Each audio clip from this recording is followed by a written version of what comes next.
Bienvenidos a Educación y Tierra. Ellas ya empezaron a trabajar y yo también. Les cuento que ya despejé la primera zona en donde vamos a tener el tercer round contra las babosas.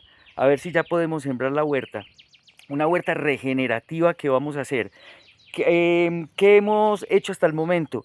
Sembrar muchas plantas, sembrar biodiversidad de plantas, muchas plantas diferentes y sembrarlas juntas para que empiecen a capturar energía del sol, a depositarla en el suelo, a dinamizar el área, a atraer muchos más insectos para que se empiece a equilibrar la biodiversidad, para que se empiece a equilibrar la vida y entre ellas regularse.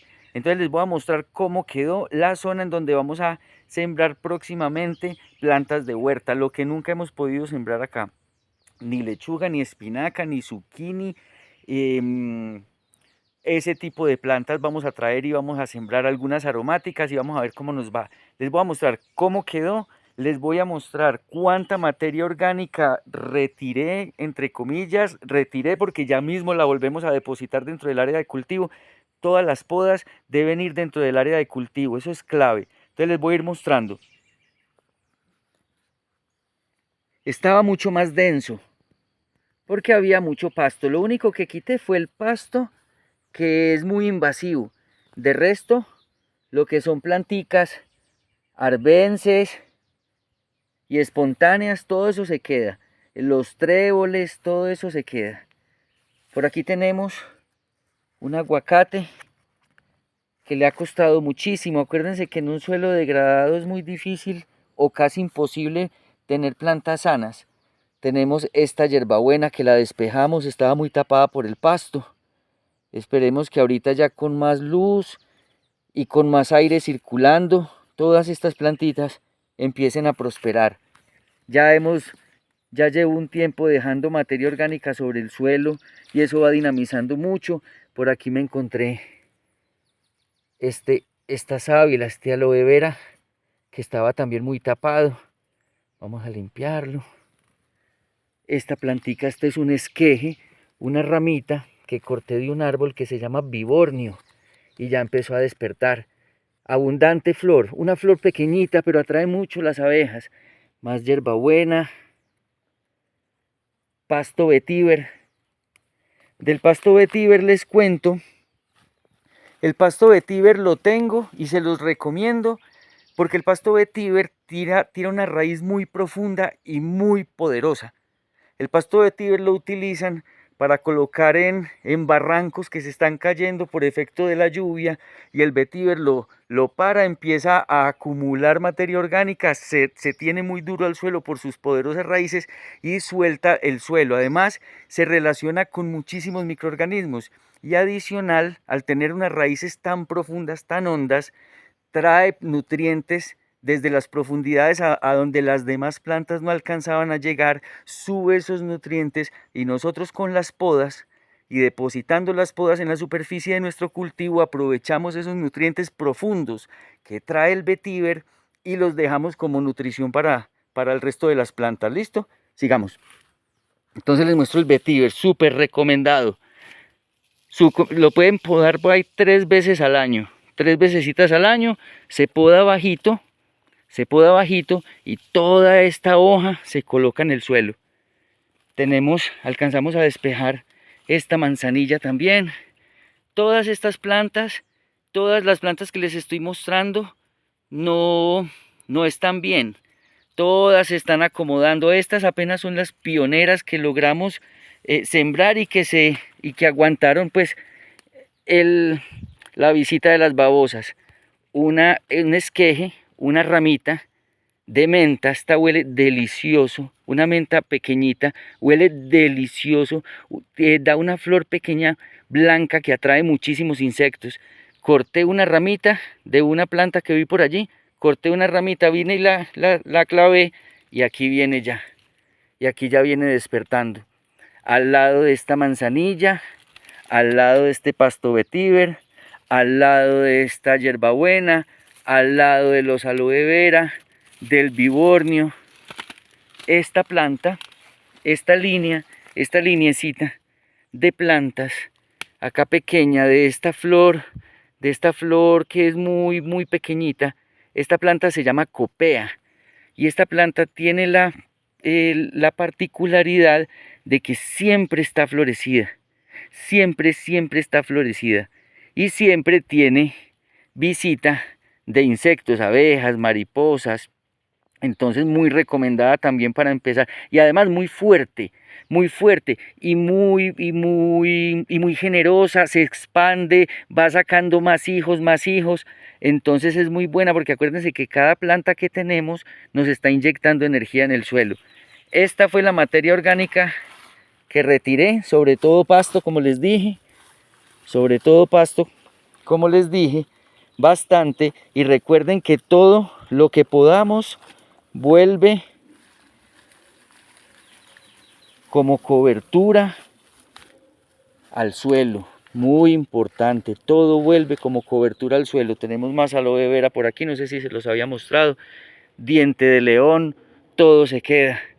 Todo lo que van haciendo espontáneo se va quedando. Más planticas, arbences que no sé cómo se llaman. Todo lo que van haciendo espontáneo se va quedando. Dos temas que quiero conversar con ustedes hoy. Primero, es mentira que las plantas compiten entre sí. Es mentira que las plantas compiten por recursos. Es mentira que los arbences, lo que llaman maleza, acuérdense que no le vamos a volver a decir así. Maleza le dicen los que venden herbicidas. Cuando empezaron a vender los herbicidas nació esa palabra maleza. Las plantas todas las plantas que nacen solitas las manda la madre naturaleza para regenerar ese pedazo de suelo. Maleza le empezaron a decir porque es que es más fácil matarla si piensas que es mala. Entonces si es mala es muy fácil matarla. Entonces para poder vender los herbicidas, entonces le pusieron maleza. Estos madres. Bueno, no más esa palabra, no más. Tenemos dos cultivos, en la huerta hay dos cultivos, el que siembras tú y el que nace solo, y los dos hay que cuidarlos.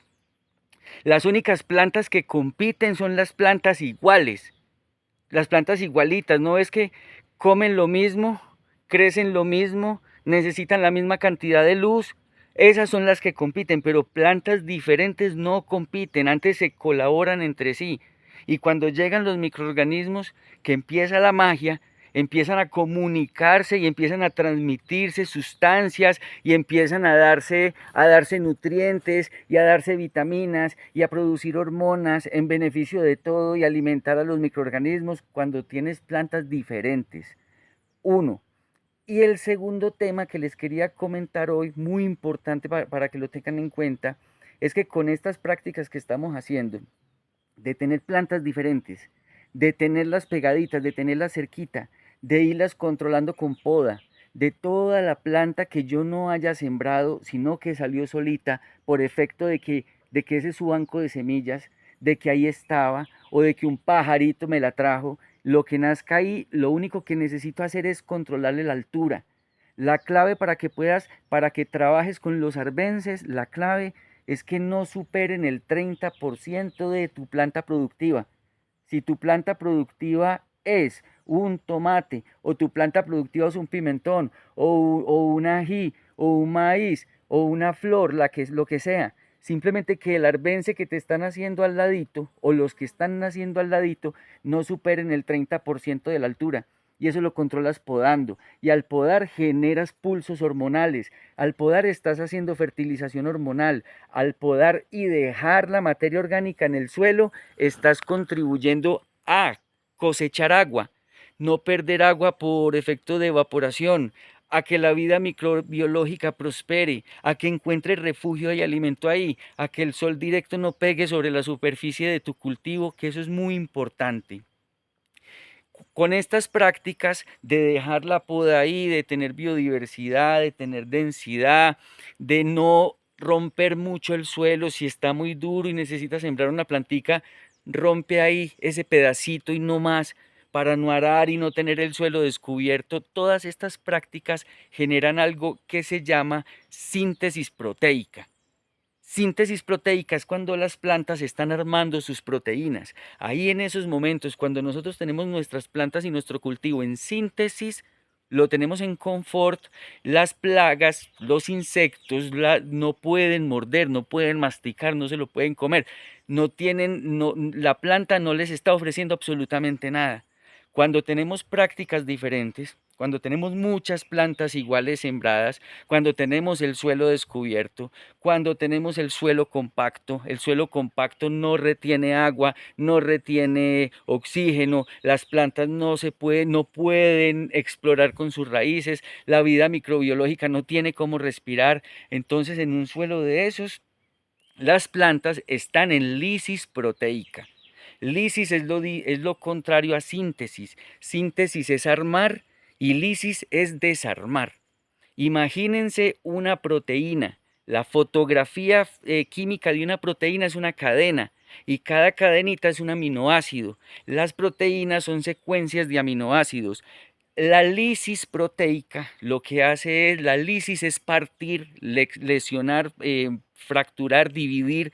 La lisis proteica en las plantas es cuando ellas por estrés empiezan a romper sus proteínas porque uno de los mecanismos que tienen para controlar ellas mismas el estrés, un mecanismo interno, es romper proteínas para regar los aminoácidos por todas partes. Y los aminoácidos libres es lo que los insectos comen. Entonces una planta en lisis proteica está rompiendo proteínas, liberando aminoácidos y brindándole alimento ahí a todos los insectos que quieran venir a comer. Y además en el rompimiento de proteína hay energía involucrada. Y eso es lo que comen los insectos, energía y aminoácidos libres. Lo contrario a lisis es síntesis. Entonces, en estas prácticas de agricultura regenerativa, donde vamos podando, donde las sembramos diferentes, donde las sembramos junticas, donde les mantenemos el suelo cubierto, este tipo de prácticas lo que provoca es síntesis, que las plantas se armen y no le brinden ningún alimento a los insectos, por lo tanto no llegan, por lo tanto tu cultivo no se enferma. En un suelo sano no hay enfermedad. Listo. Entonces tengan eso en cuenta. Eso les quería comentar. Ya en el próximo video seguramente nos encontramos ya sembrando. Ya traigo las plantas para que sembremos. Y round 3 contra las babosas. Recuerda, si algo aprendiste, si te gustó, dale al like, comparte, pregunta. Muy importante, pregunten. Y si no van a preguntar, entonces comenten sus experiencias. Y si saben algo, coméntenlo también. Necesitamos ser cada vez más regeneradores. No a los venenos, no a matar los insectos, no a matar más la madre tierra. Vamos a cuidar el agua. Empezamos, el primer eslabón de la cadena es la raíz de una planta viva, muchachos. Métanse eso en la cabeza. Muchísimas gracias por su atención.